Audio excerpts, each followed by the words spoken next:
It was a cold, quiet morning in Spokane, Washington, and the sun struggled behind thick clouds that hung low over my quiet little street, where I've lived for over 40 years.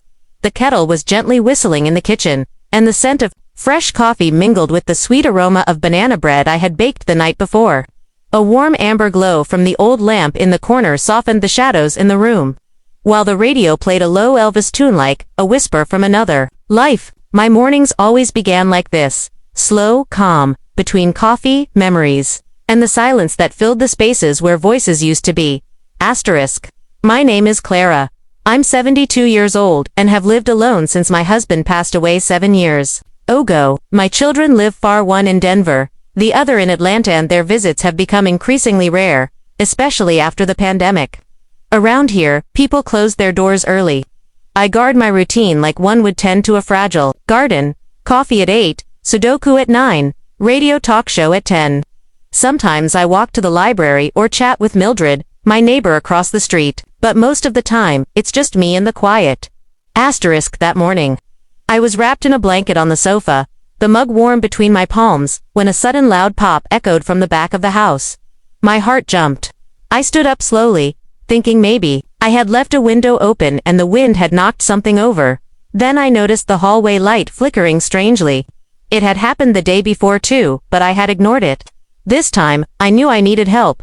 Asterisk. I went to the fridge and pulled down a magnetized list of contacts. One number stood out. Tomas, electrician. Scribbled in shaky handwriting from a neighbor's recommendation a few weeks ago at the grocery store. I dialed it, not really expecting much. Asterisk. The voice that answered was steady, friendly, and carried a hint of an accent I couldn't place. Asterisk. Of course, Miss Clara, I can stop by today, around 2. Does that work for you? Asterisk. I agreed, grateful for the quick response. I hung up with a strange sense of relief and settled back into the sofa with my coffee, wondering what kind of man he would be. Probably another gruff older guy, in a dusty blue jumpsuit, I figured. Asterisk. At exactly 2 o'clock. The doorbell rang. Asterisk. When I opened the door, it took me a second to register that the tall, handsome man standing there was the electrician. He had warm green eyes, dark hair, and a broad smile that reached deep into his face. He wore worn jeans and a plain white shirt that clung to his shoulders, a bag of tools slung effortlessly over one arm. There was something in the way he looked at me, direct, kind, as if we already knew each other, that unsettled something deep inside me. Asterisk. Good afternoon, Miss Clara. I came to check on that rebellious light of yours, he said, smiling with a confidence that lit up the room more than any bulb ever could. Asterisk. I felt my cheeks flush, something I hadn't felt in years. I invited him in with an awkwardness I hadn't known since my teenage days, trying to hide the quiet flutter that had begun to stir in my chest. Asterisk. And that was how it all began, with a flickering bulb, a gentle voice on the phone, and a smile far too charming to belong to just any electrician. Asterisk. Tomas moved through the house with the ease of someone who belonged. He crouched under the hallway light fixture, examining the wiring with focused hands, while I stood awkwardly nearby, holding a tray with 2 mugs of coffee. I had no idea why I made a second coup. I almost never offered coffee to service workers, but something about him felt different. Like offering him a drink was the most natural thing in the world. Asterisk. Coffee? I asked, a little too softly. Asterisk. He looked up, his eyes meeting mine in a way that made my breath catch. Thank you. That smells incredible, he said, taking the mug with both hands like it meant something. Asterisk. He drank it right there, on the hallway floor, cross-legged like a child. I stood watching, the way you watch something rerun, sure if it's real. Asterisk. We talked as he worked. Not just about the light or the wiring, but about music, food, and the old neighborhoods in town. He told me he had grown up in Santa Fe and moved north for work, said he liked the calm of smaller towns. His voice was rich, with a warmth that made each word linger. I found myself laughing at his stories, even blushing when he complimented my baking. Asterisk. I swear, that banana bread is better than anything my abuela ever made. And that's saying something, he said with a grin. Asterisk. I don't know what it was about him that pulled me in. Maybe it was the kindness in his eyes, or the quiet attention he gave to everything I said. Maybe it was just the way he filled the silence in the house, made it feel like less of a tomb and more like a home again. Asterisk. When he finished fixing the light, he stood slowly, wiping his hands on a rag. All done. No more flickering. he said. Asterisk, how much do I owe you? I asked, reaching for my wallet. Asterisk, he hesitated. Tell you what, how about you give me another slice of that banana bread instead? Asterisk, I laughed, unsure if he was serious, but he was. Asterisk, we sat in the kitchen, side by side at the small round table I used to share with my husband.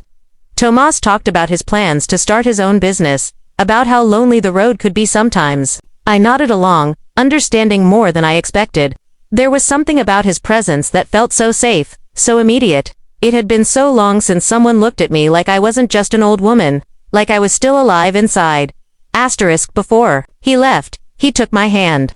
Not by accident, deliberately, gently, his thumb brushed against my knuckles, and I felt something stir deep in my chest. Asterisk, thank you, Clara, for the coffee, and the company, he said.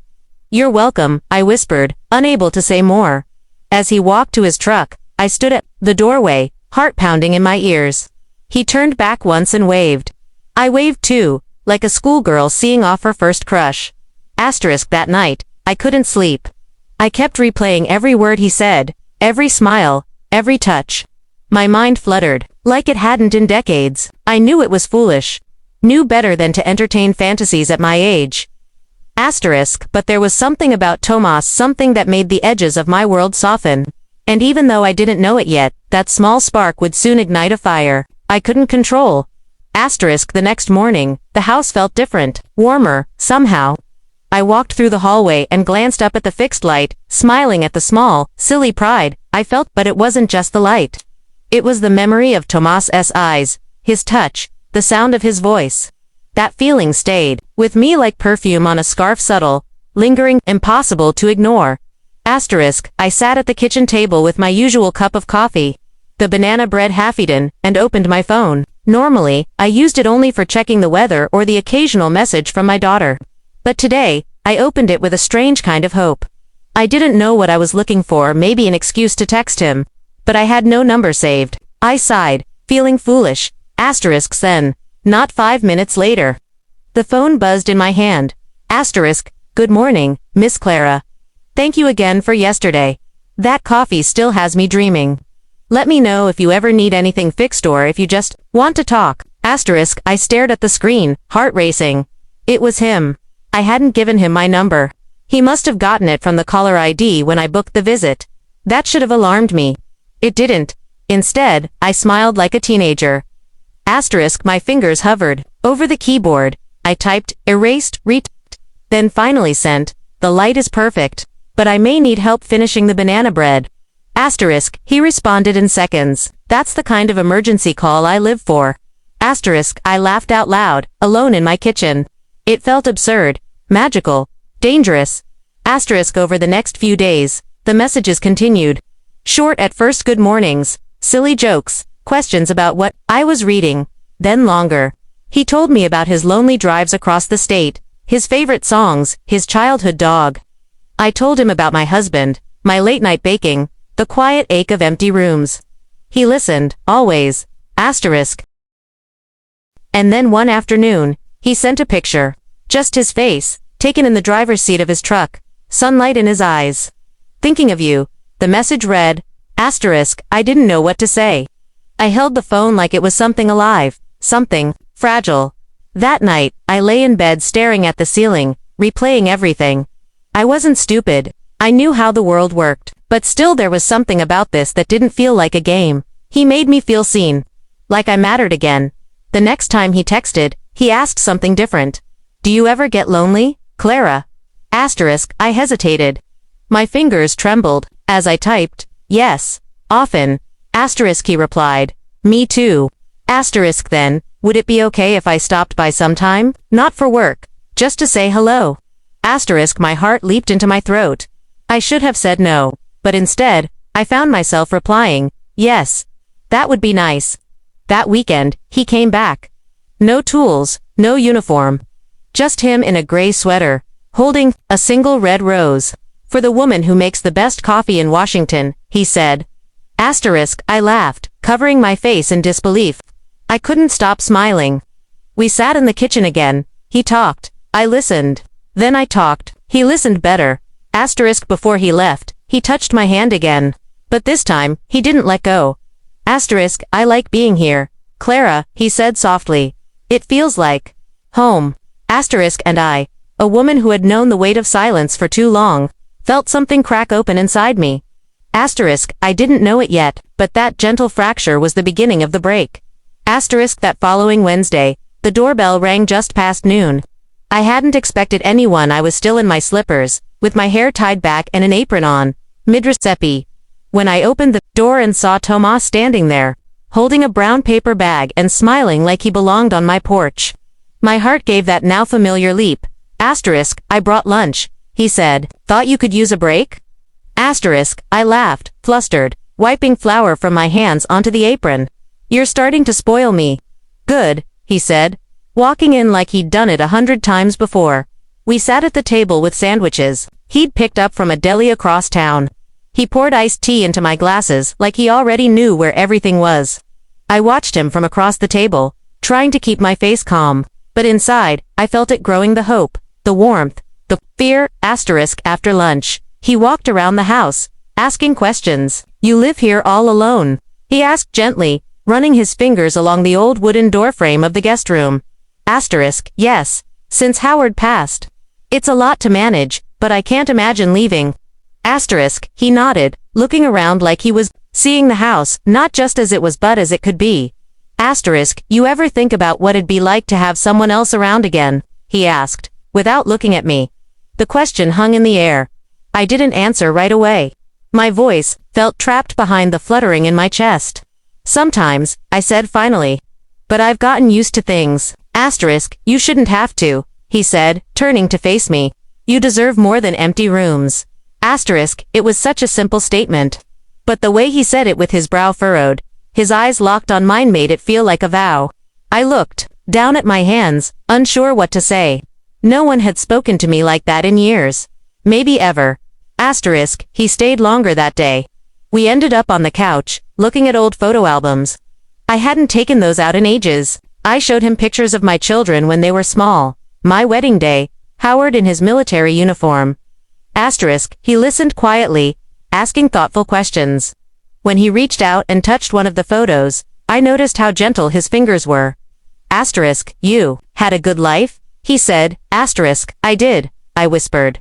Still do, in some ways, just ... a quieter one. Asterisk, he turned to me then, his voice softer than before. Maybe it's time to let someone help you make some noise again. Asterisk, that was the moment everything shifted. Asterisk, we didn't kiss. He didn't even touch me, not really. But something passed between us, understanding, a silent agreement that this was more than just company. More than just kindness. As he stood to leave, he paused by the door. Clara, would it be all right if I came by again tomorrow? No pressure. I just ... I like being here, with you. Asterisk, I nodded, afraid that if I spoke, my voice would betray the mix of joy and terror rising in me. Asterisk, when the door closed behind him, I stood in the hallway for a long time. The house felt different again, live buzzing with something I couldn't name. For the first time in years, I felt wanted. Not just needed for chores or cookies or advice, but seen, heard, desired. Asterisk, and deep inside, past the memories and the grief, a small voice whispered something dangerous. Maybe I could fall in love again. It became routine. Thomas started coming by nearly every afternoon, sometimes with groceries, sometimes with flowers, sometimes just to talk. He never stayed too long, never pushed too far, but every time he left, I felt the absence of him in the room like a cold draft through an open window. Asterisk, we talked about everything, recipes, regrets, little joys. He listened with the patience of someone who truly cared, and when he spoke, his words carried the weight of someone who had lost things too. Asterisk, one Tuesday, he arrived with a small bag and an old portable speaker. I want to cook for you, he said. I laughed. You cook? Asterisk, only one thing. But, I do it well. It's a family recipe. Asterisk, he moved around my kitchen like he'd lived in it for years. He played Spanish guitar music from the speaker, humming along as he chopped vegetables and browned spices. I sat at the table, sipping wine, watching him move, mesmerized. The smell was rich and unfamiliar, something warm, layered, intoxicating. Asterisk, when we finally sat down to eat. I took one bite and closed my eyes. That's amazing, I whispered. Asterisk, he smiled. My mother would be proud. Asterisk, after dinner, we sat in the living room with the music still playing softly in the background. The house was dimly lit, the shadows long and gentle. He leaned forward, his elbows on his knees, and looked at me with an intensity that made my chest tighten. Asterisk, Clara, I need to tell you something. I froze. I wasn't looking for this. I didn't expect it. But being with you, it's been the best part of my life in years. Asterisk, I felt my throat close. I opened my mouth, but no words came. He reached out and gently took my hand. I don't want to be just a visitor anymore, he said. I want to be part of your life. If you'll let me. Asterisk, there was no ring. No big gesture. Just that his voice, low and honest, his hand wrapped around mine like it belonged there. Asterisk, I didn't know what to say. Everything in me wanted to say yes. But another part, the part shaped by caution and years of solitude, hesitated. Asterisk, you hardly know me. I said quietly, asterisk, I know enough, he said, and I want to know more. I want to wake up beside you. Take care of this house with you. Grow old with you if you'll have me. Asterisk, it was too much. Too fast, and yet, it felt right. Asterisk, that night, I lay awake for hours. His words replayed, in my mind, like a soft song. The idea of sharing this house, this life, with someone again, it terrified me, but it also made my heart ache in a way that felt alive. Asterisk, the next morning. I made coffee and set out 2 mugs without thinking. Asterisk, when he arrived that day, I looked at him and smiled. Asterisk, I'm scared. I said, I know, he replied, but I don't want to be alone anymore. I said. Asterisk, he stepped forward and wrapped his arms around me, holding me in a way that made the years fall away. Asterisk, then let's not be, he whispered. Asterisk, for the first time in years. I allowed myself to hope. Asterisk, but beneath the joy, something small and quiet stirred inside me. A hesitation. A question I didn't yet know how to ask. Asterisk, because when love knocks again, after a lifetime of silence, it doesn't always come alone. The days that followed were filled with a kind of light I hadn't felt in decades. Tomas came every morning. He fixed the squeaky cabinet door, painted the fence in the backyard, even planted lavender in the garden. He cooked dinner twice a week, and each night ended with music and wine on the porch. Asterisk, we laughed more than I thought possible at my age. He made me feel young again, not just in body, but in heart. I started wearing lipstick again. I bought a new dress. My neighbors began to notice. Mildred asked if I had taken a lover. I blushed like a schoolgirl. Asterisk, it felt like a dream, like something meant only for others, not for a widow in her 70s. But here it was, unfolding quietly and beautifully in my own home. Asterisk, then one afternoon, while we were sorting through old boxes in the attic, he turned to me and said, have you ever thought about putting your house in a trust? Asterisk, I blinked. What do you mean? Asterisk, he smiled, brushing dust off his jeans. Just something I read about. You know, to protect your assets, make sure your family doesn't get tangled in court if anything ever happened. A trust can save your kids a lot of trouble. Asterisk, I nodded slowly. I've thought about it, but I don't really know how those things work. Asterisk, well, he said casually, I could help. My friend's wife is a notary. She can come by this weekend. Just basic stuff. You'd keep full control, of course, but it'd make things easier down the line. Asterisk, the way he said it made it sound harmless. Practical, even. He touched my shoulder, smiling like it was all for my benefit. And something in me, something lonely, something desperate to hold on to this happiness, said yes, without thinking. Asterisk, that Friday, a woman came to the house, middle-aged, quiet, dressed in business casual. She barely spoke, only asked me to initial and sign a few forms Tomas had prepared. Asterisk, it's just standard language, he said, pointing at the lines. Trust setup, nothing fancy. Asterisk, I tried to read, but the language was dense. He gently took the papers from my hand. I wouldn't let you sign anything that wasn't safe. Clara, you know that, right? Asterisk, I nodded. Of course I did. He had done nothing but take care of me, so I signed. The next morning, he kissed my forehead and said he needed to drive to Seattle for a quick job, just a day or two. I'll be back before you know it, he said, holding my face in his hands. Don't miss me too much. Asterisk, I waved from the porch as his truck disappeared down the street, a little ache already forming in my chest. The house felt strange without him. Quiet again. But this time, not peaceful, just empty. Asterisk, 2 days passed. Then 4. Then a week. Asterisk, I called. No answer. Asterisk, I texted. The messages showed as delivered, but he never replied. Asterisk, on the 8th day, I called, the number he'd given me again and again. Finally, it went straight to voicemail. Asterisk, something was wrong. Deeply wrong. Asterisk, that night, I sat at the kitchen table with the trust papers spread out before me. My hands shook as I tried to read them again. Really read them. And that's when I saw it. Buried in the legalese language I hadn't understood before, clause that named him as Konar. Not a trustee, not a helper, Konor, of my house. My knees gave out, I collapsed onto the floor, the world spinning. My lungs refused to fill. My hands were ice, and the truth settled over me with suffocating weight. Asterisk, he hadn't loved me. He had watched me, studied me, played me, and I had given him everything. I spent the night on the kitchen floor, asterisk, the cold tiles pressed against my cheek, grounding me as my mind spiraled through memories that now felt poisoned. Every touch, every word, every smile, played back with a new, cruel lens. I had opened my home, my heart, my life to this man, and in return, he had taken my trust and twisted it into something unrecognizable. Asterisk, by morning, my body ached, but the real pain sat deeper, lodged somewhere between my ribs like a splinter I couldn't reach. I couldn't think clearly. I couldn't eat. My hands trembled constantly. I couldn't even bring myself to call my children. What would I say? That I'd given away their childhood home to a man I barely knew. Asterisk, I moved through the house like a ghost. I couldn't bear to look at the lavender in the garden, or the painted fence, or the now perfect light fixture in the hallway. They were all pieces of his presence. Small traps of memory. Asterisk, on the 3rd day. The mailbox delivered the final blow.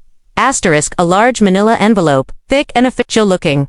I opened it slowly, heart pounding. Inside were documents with letterhead. I didn't recognize property filings, a title update, and a letter. Asterisk, Dear Ms. Clara. It began, in cold, impersonal language. This letter is to confirm the recent change in ownership structure of the property located at. I stopped reading. The house the one Howard and I had built from nothing, where I had raised 2 children, buried a husband, and aged with dignity was no longer mine. Not fully, not even mostly. According to the paper, Tomas now held a controlling interest. Asterisk, I don't remember falling. I just remember the sharp corner of the counter catching my side as my knees gave out. The sound of the envelope hitting the floor echoed like a shot, and then nothing. The next thing I remember is waking up to bright lights and the steady beeping of a machine. A nurse leaned over me, her voice soft. Asterisk, Ms. Clara, you're in the hospital. You collapsed at home. Do you remember anything? Asterisk, I nodded weakly, my voice a whisper. I couldn't breathe. Asterisk, it was a panic attack, she said gently, very severe. You were dehydrated, and your blood pressure was dangerously low. You're lucky someone found you. Someone, Mildred. She must have noticed the mail piling up, or the lights staying off. I would thank her later. If I could find the words. Asterisk, a social worker came in later that day. She spoke softly, carefully, as if I were a porcelain figure about to crack. She asked if there was someone I could call. A family member. I said no. It wasn't a lie. Not really. I couldn't bear to tell my children. I couldn't face the shame of admitting what I had done. What I had lost. Asterisk, when I was discharged 2 days later, I stood on the curb outside the hospital and looked up at the sky. It was overcast, and the wind was sharp.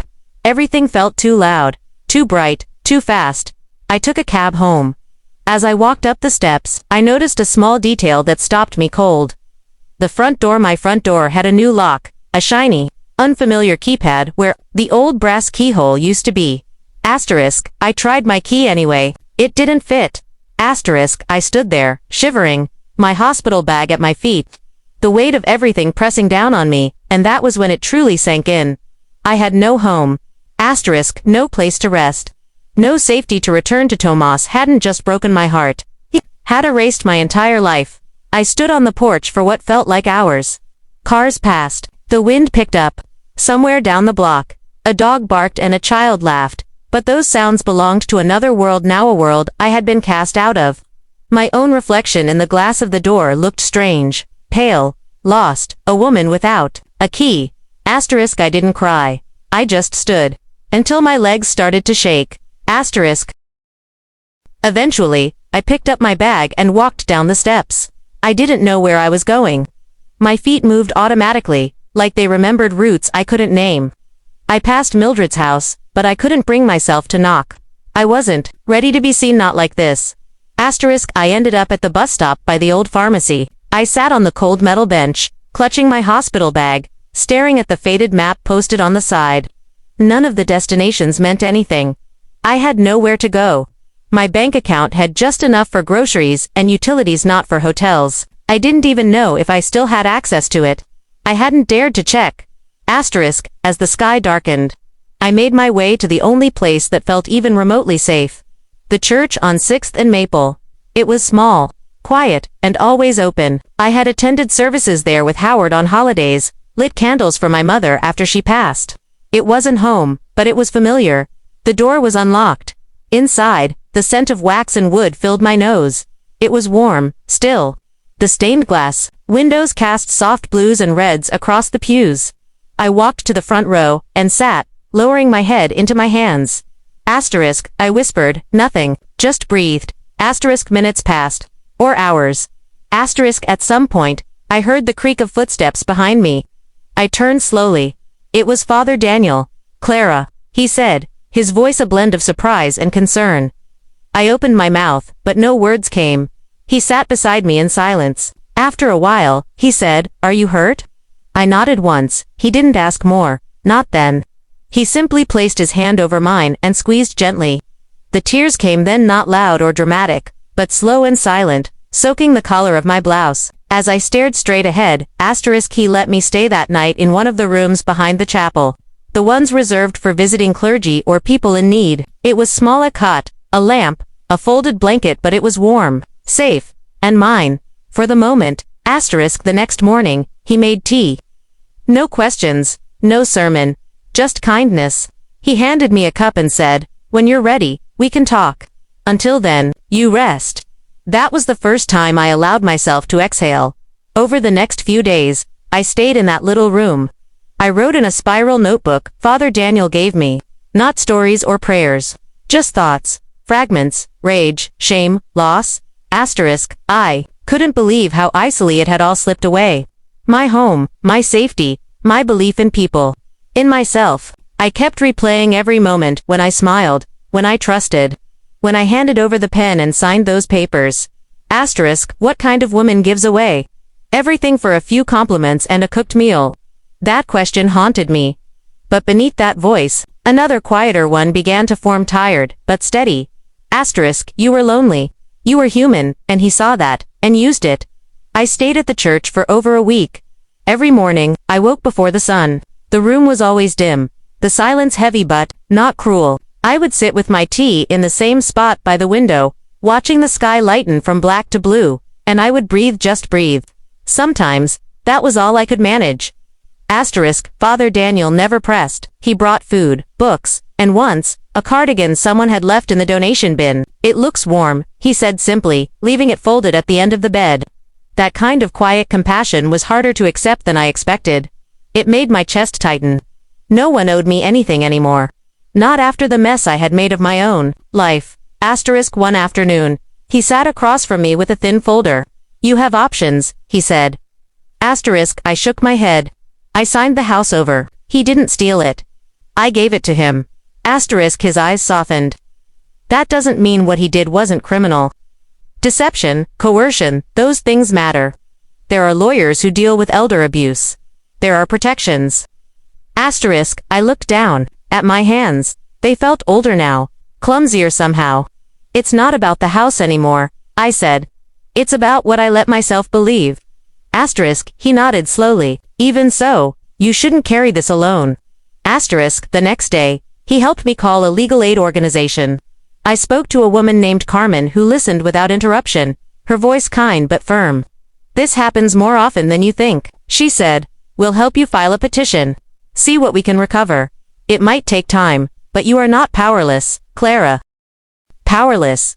That was how I had felt for weeks, maybe longer. But something about hearing a stranger speak with such certainty in my favor cracked open a small space. Inside me, a space that had been sealed shut by shame. Asterisk, that evening, I finally called my daughter. Asterisk, her voice was shocked, breathless. Mom, where have you been? I've been calling. Mildred said you were taken to the hospital.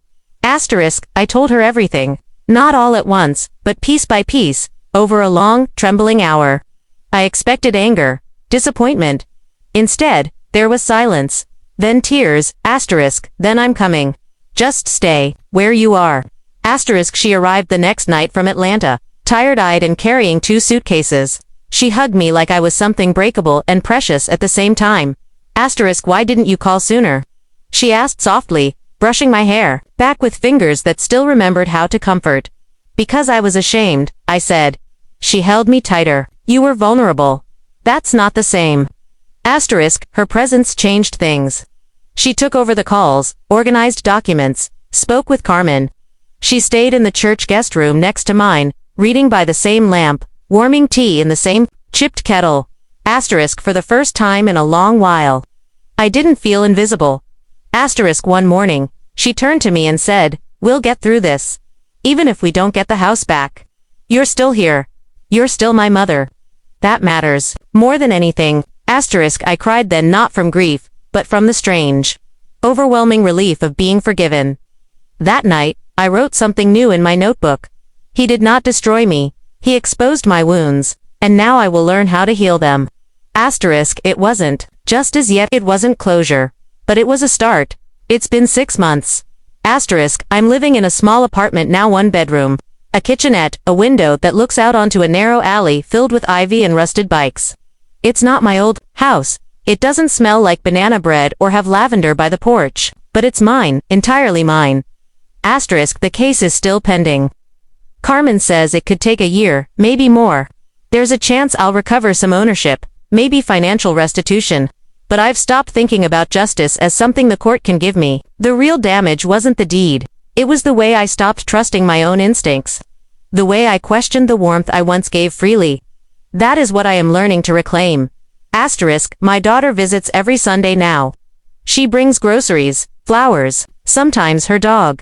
We don't talk about the house much, but she watches me more closely than before, as if making sure I'm still whole. I don't blame her. I'm still learning how to look in the mirror and recognize myself. Asterisk, I haven't heard from Tomas again. His number is disconnected. His website vanished. He was smoke from the beginning, a shape that formed from need and dissolved into the air once it was fed. I wonder sometimes if he's doing it again to someone else. I wonder if she also sits in a dim kitchen, wondering what she did wrong. Asterisk, I want to find her. Tell her she didn't. Asterisk, I joined a support group at the community center, women like me, mostly older, mostly quiet, carrying stories like mine in their throats. The first time I spoke, my voice cracked on the second sentence, but no one laughed. No one pitied. They nodded, like they already knew every word I hadn't said yet. Asterisk, we talk about the loneliness more than the loss. That's the root of it, after all, not foolishness, not gullibility. Loneliness, a hunger for connection so deep it makes you forget the locks on your doors. Asterisk, one woman said, they don't steal your money. They steal your reflection. You stop recognizing yourself. Asterisk, we all nodded at that. Asterisk, I walk now. Every morning, even if it's cold. I pass the bakery that smells like cinnamon, the bookstore that puts poems in the window. I've made friends with a woman who sells flowers on the corner. She gives me the ones that wilt too fast to sell. I place them in chipped mugs by the WINDOWSILL. Asterisk, small joys. Quiet things. Asterisk. One evening, I saw a man who looked like him, Tomas.